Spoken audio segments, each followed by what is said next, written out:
어디나 서재에 와주신 여러분, 어서와요. 반갑습니다. 책 좋아하는 지닝입니다. 오늘은 저에게 뜻깊은 날입니다. 드디어 제가 제일 좋아하는 작가의 책을 여러분께 소개할 수 있는 날이거든요. 제게는 선생님이라는 호칭을 붙이는 작가가 두 분 계세요. 두 분 다 유명하신 분입니다. 한 분은 스티븐 킹. 킹이라는 성 때문에 팬들이 애칭으로 왕 선생님이라고 부르곤 하는데요. 저도 예외는 아닙니다. 스릴러 장르로 유명하신 분인데 이분의 책은 차후에 여러분께 소개할 거예요. 오늘 소개해드릴 작가분은 바로 소설 장미의 이름으로 유명한 움베르토 에코 선생님입니다. 저는 이분을 에코 센세라고 부르는데 일본을 좋아하지 않으면서도 이상하게 이분을 지칭할 때면 일본말을 쓰게 되네요. 아마 두음을 맞춰서 그런가 봐요. 에코 센세. 제가 이분을 좋아하는 이유는 이분이 천재시기 때문입니다.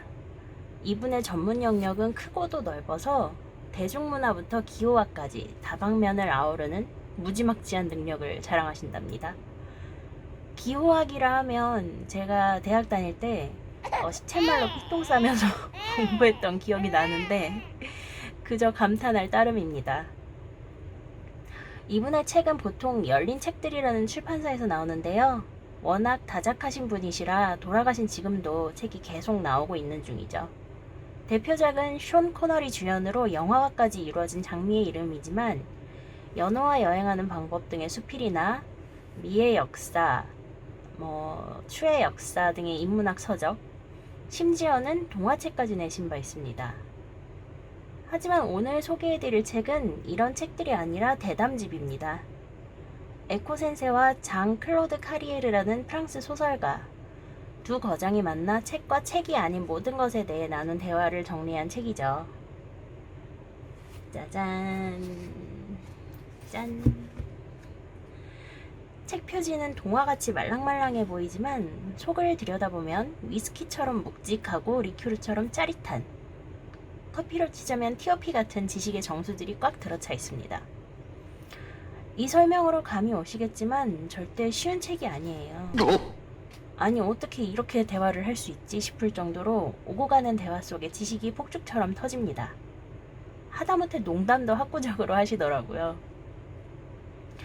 하지만 늘어지는 머리를 깨우기에는 아주 제격인 책입니다. 더불어 내가 몰랐던 무궁무진한 책과 문화의 세계에 빠져들 수 있게 돕는 책이기도 합니다. 수박 겉핥기식으로 지금까지 문화 전반을 더듬어온 분에게는 감히 최고의 책이라고 말씀드릴 수 있어요. 읽다 보면 머릿속으로 지식이 쏟아져 들어오는 느낌이 납니다. 한 페이지 건너 각주가 계속 있을 정도니까요. 저는 이렇게 각주가 책 하단에 있는 것도 아주 마음에 들더라고요. 어떤 책들은 각주만 달아놓고 각주를 한 뭉텅이로 책 맨 끝에다 몰아두는데 그러면 독자들은 어떤 단어의 각주를 읽고 싶을 때 책 끝으로 페이지를 넘겨서 뒤져야 되거든요. 그러다가 각주를 읽고 싶은 생각이 사라지죠. 이 책은 친절하게 수많은 각주를 페이지 하단에다 뒀어요. 물론 편집할 때 페이지가 바뀌면 각주도 옮기면서 진땀을 뺐겠지만 독자들 입장에서는 참 고마운 일입니다.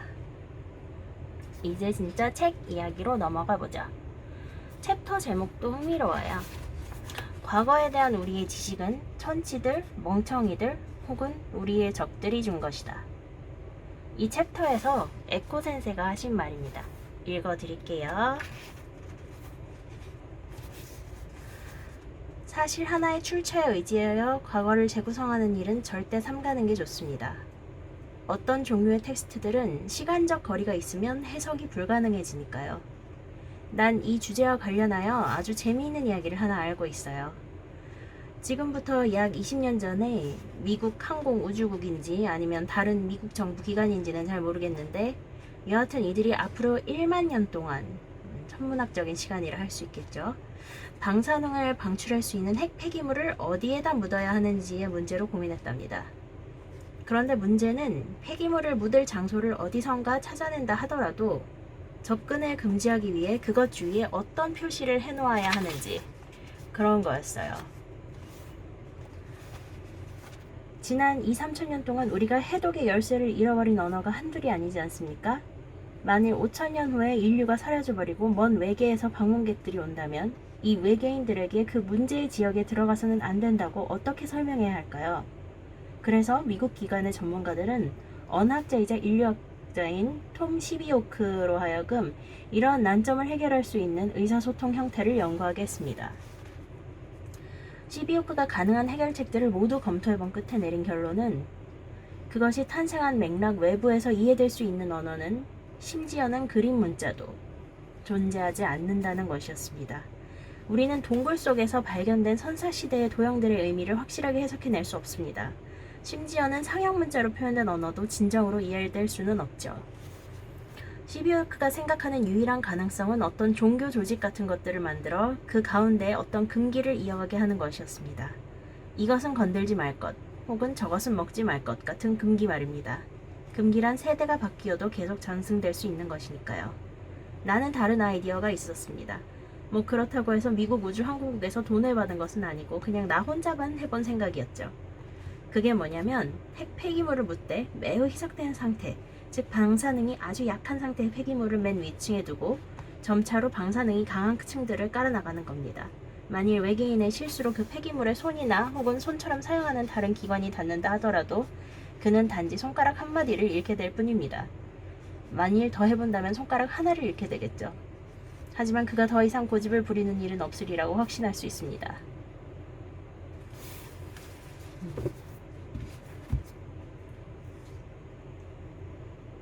네, 살벌하게 재밌죠? 이것이 거장의 농담입니다. 이런 식으로 책과 책이 아닌 모든 것이 두 학자에 의해 파헤쳐지는 상황의 연속이 이 책의 구성이에요. 이렇듯 불꽃 튀는 두 작가의 대화에서 가장 저변에 깔린 믿음은 바로 종이책은 사라지지 않는다는 것입니다.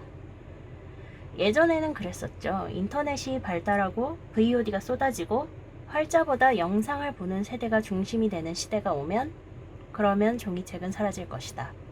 이런 해석이 지배적이었던 때가 있었습니다. 물론 종이책의 위력은 아주 약해졌어요. 하지만 클라스는 영원한 법이라서 종이책의 간편성이라는 게 있죠. 전기에 의존하지 않아서 정전이 되어도 핸드폰이나 노트북 배터리가 나가도 쉽게 볼 수 있고 게다가 최근에는 재생지 사용으로 점점 가벼워지는 추세거든요. 예전처럼 낑낑대며 들고 다닐 필요가 없는 거죠. 게다가 글씨만 알고 있다면 전자기기보다 접근성이 뛰어나요. 기계를 켜고 로그인해서 들어갈 필요 없이 펼치기만 하면 되니까요. 기기를 구매할 필요가 없으니까 경제적이기도 하고요. 이 책을 읽다 보면 우리에게 책은 무엇인가라는 근원적인 질문에 다다르게 됩니다. 책을 우주에 비유해서 그 안에 유영하도록 우리에게 기운을 북돋아주는 책임에는 틀림없어요. 사실대로 고백하자면 저도 책이 좋아서 읽는다기보다 북튜버 역할을 충실하려고 책을 읽을 때가 있습니다. 세상에는 책보다 재밌는 게 많잖아요. 하지만 책이 사라진다? 그런 세상은 너무 삭막하고 슬플 것 같아요. 개인적인 바람으로는 이 두 분처럼 책이 영원할 거라고 믿고 싶습니다. 자, 오늘 방송은 여기까지입니다. 그러면 다음 방송도 기대해 주시고요. 여러분, 화면 네모만큼 책 네모도 많이 사랑해 주세요. 감사합니다. 안녕.